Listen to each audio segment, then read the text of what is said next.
Tengoklah sini. Tengoklah sendiri. Zas. Tada geng. Inilah pencapaian tahun 2026 saya. Sebiji kereta X70 Proton jenama Malaysia. Proud with Malaysia. Itu je saya nak tunjuk. Itu je beritanya. Saya keluarkan kereta sendiri. Selama ni saya sewa kereta. Saya ada kereta lama. Saya ada kereta Kenari Red Bull nama dia. Dan yang ni nama dia Blue Bull. Warna kebetulan matching dengan ketua kau Ikmal Nur punya kereta, sama lah warna biru. So inilah dia pencapaian tahun 2026 saya.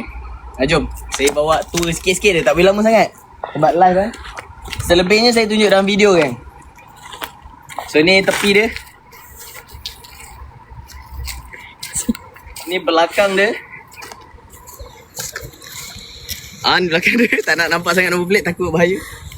Okay. Tada. Ini je lah saya nak tunjuk. Saya nak ucapkan terima kasih kepada semua yang sokong saya selama ni. Orang kata ni pun sebab duit komisen lah ni. Duit komisen beg kuning. Mana duit gift Jegong bagi lately ni. Inilah dia hasilnya.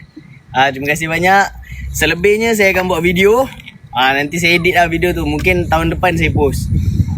Ni baru 2 hari masuk tahun pertama. Tahun depan saya post insyaAllah.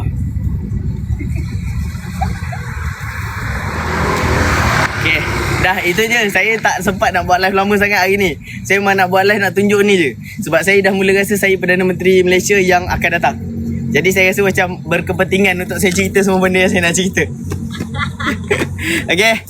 Bye semua.